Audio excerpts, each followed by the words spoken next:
Richmond Journalism Studio on the campus of the University of Illinois. This is Hear My Voice, Special Edition.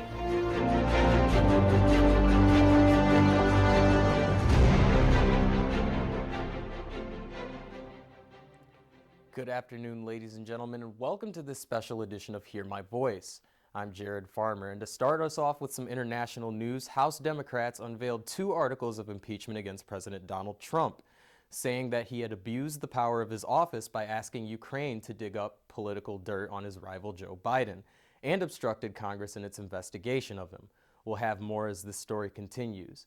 To move on to some more local stories, race and marginalization is an issue that is more complex than black and white. A mass email from Chancellor Robert Jones was sent out to the students at the University of Illinois concerning anti-Semitism. But when talking about Israel and Palestine, those concerns could have harmful effects. Multicultural advocate Dunya Ghanima put together a presentation called Palestine and the Great Return March, outlining a platform known as anti-Zionism. So anti-Zionism is a political ideology that is against and critical of the state of Israel and its whole government, whereas anti-Semitism, as we all know, is being discriminatory or scapegoating or microaggressions towards Jewish people. However, a series of reactions resulted in Chancellor Robert Jones condemning the presentation as anti-Semitic in a mass mail sent to the university. We're really happy that Chancellor Jones sees the needs of Jewish students on this campus, and we hope to see the Chancellor taking action the way he promised. The Students for Justice in Palestine have made several attempts to distinguish their own position, anti-Zionism, from anti-Semitism, but their efforts have been met with repeated opposition and threats. I would get a lot of death threats online. I know around Divest campaign, when we were urging the university to remove their investments from companies that supported the war crimes in Palestine, a lot of people would follow me after class to see where I would live and take pictures of me. The Students for Justice in Palestine were joined by Black Students for Revolution to meet face-to-face with the Chancellor about the presentation. Haki Shabazz of BSFR says that their solidarity on the issue stems from the 2 groups facing a similar struggle against oppression. We increased the understanding of the Palestinian-Israeli conflict, though, on this campus. Regardless if the mass mail is out there or not, regardless if Chancellor Jones and other chancellors want to keep conflating the two, a lot of students looked at that mass mail like, what's going on? And we were able to have these educational opportunities.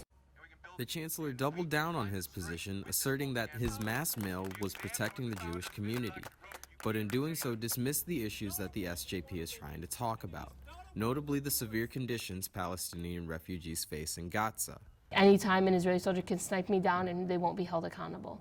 And I'm not allowed to leave at night. I'm not allowed to shower for more than 5 minutes. Things of that sort. These are all effects of the Israeli occupation.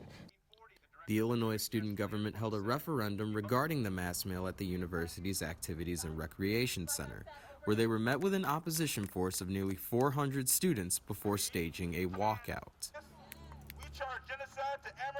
Though the Illini student government sided with the Students for Justice in Palestine, the activist group won't rest until their demands are met. Moving into some more national news, a grand jury has indicted 3 men for allegedly killing a witness in the Amber Geiger trial. Joshua Brown testified against Geiger, and his witness report was key in finding her guilty for killing her neighbor Botham Jean. A grand jury is now indicting 3 men, Jaquarius Mitchell, Michael Mitchell, and Thaddeus Green, for shooting and killing Brown in October. The indictments also say the men robbed Brown after the shooting. Authorities have not said whether there's any connection between Brown's death and his testimony in the trial. Geiger said she believed Jean was an intruder before realizing she was in the wrong apartment. She was sentenced to 10 years in prison. One old man is also facing trial all the way in Hamburg, Germany, for his role in the Holocaust. 70 years after he stood watch in a Nazi concentration camp, the 93-year-old Bruno Day now stands accused as an accessory to murder for over 5,000 people. The former guard was wheeled into the court for his 9th day of trial, where he witnessed testimony against him by Holocaust survivors. Fortunately, that's all the time that we have on our show today, but thank you for tuning in, and be sure to check our YouTube and social media. I'm Jared Farman.